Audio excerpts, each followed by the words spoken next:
listening to Proof Text, a Glossa House podcast by Dr. T. Michael W. Halcomb, Dr. Fredrick J. Long, Dr. Mario Melendez, Dr. Jennifer Noonan, and J. M. Smith. Welcome and enjoy. Hello, welcome to Constituent Marking with Fred Long on Proof Text. We're looking at 1 Corinthians 12:12. And last time we looked at verse 11, which is up above, and I'll be starting at verse 12. So kathaper is a connector, gar, each of those has a box around it. And then you have to soma hen estin ke mele pola echi. All right, so, and I'll stop right there. To soma could be accusative, but I'm noticing that it seems to be going with the adjective en, which means one. So to soma en estin. And so there's the verb. Each of those receives a single underline. Now the gar is supporting the previous statement. It's strengthening. So I can write in strengthening right there. But the kathaper is starting a subordinate clause. And so we're going to need to figure out how far it goes. Now I see a kai or a ke after the body is one. So for just as the body is one and echi has single underline the echi, and then I see a mele pola. Those are double underlined. Mele is members, plural. Pola means many. So we have a compound verb here. So the body is one and it has many members. Now the de in the next clause is panta de. De marks new development. So something is developed into the train of thought here. And then I see panta tamele, all the members. Now, what's nice about this method is I can single underline panta tamele, single underline it, but if I decide later that it needs a double underline, I could do that just by adding those lines to it, but I need to keep reading. Now I see after tamele a to, the definite article, to somatos. So that is going back to mele. So all the members of the body, being many, are one body. So here I'm going to put pola onta inside of brackets because it is a participle that's explaining more about all the members. So pola and onta are neuter, plural, and I think they're nominative, and they're going with panta tamele to somatos. So all the members of the body.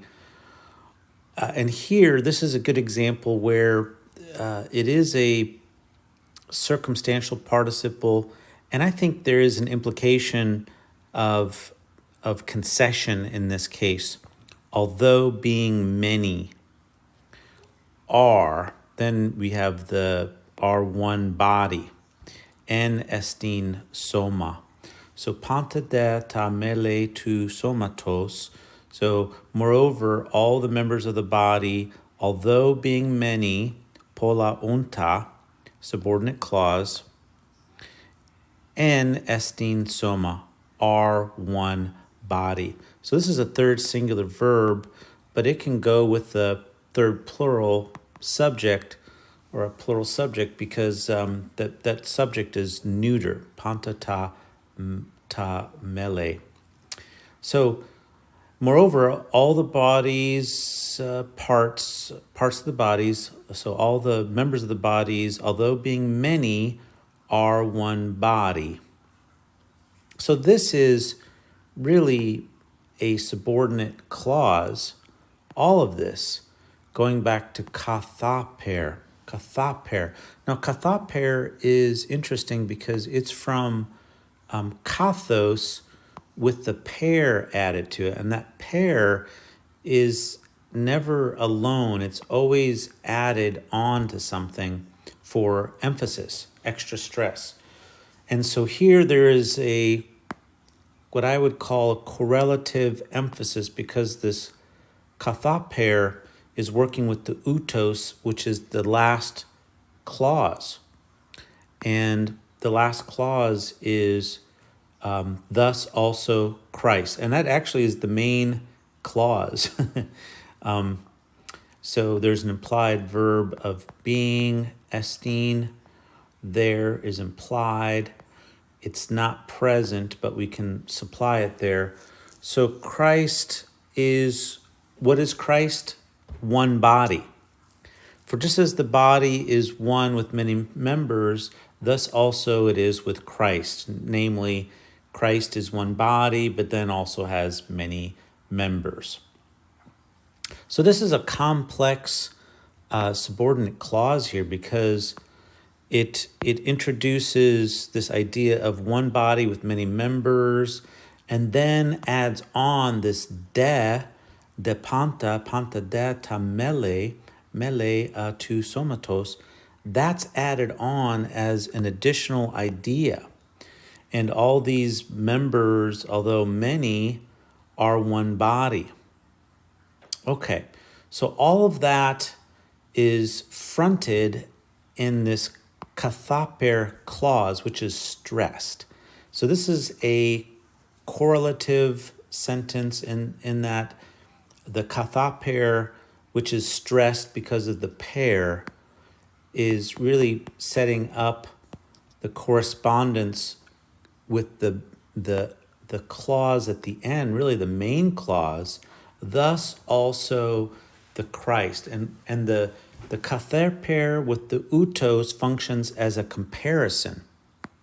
So there's a comparison with the Spirit working and its parts, and Christ's many parts but one body. And so this is a transition point right here, because we saw in verse 11 that panta tavta is the working out of the one and the same Spirit, works all these things out. This refers to all the spiritual gifts in the previous verses. And now there is a supporting statement, the gar, that works by way of a comparison that despite the diversity and the multiplicity and the manyness of the parts, it is still one body. Thus also it is with the Christ. All right, so very interesting. He's connecting Spirit, nature and its properties, the Holy Spirit's, now connecting that to Christ and Christ's body and organization. And so we need to continue on next time, and we'll look at verse 13. I hope that's helpful, and look forward to having you listen. Interested in growing your ancient language skills but not sure where to start? Glossa House can help. From illustrated readers and short stories to lexicons and grammars, Glossa House offers a variety of resources for beginning, intermediate, and experienced ancient language learners. Head to glossahouse.com today. Glossa House, language resources for the global community.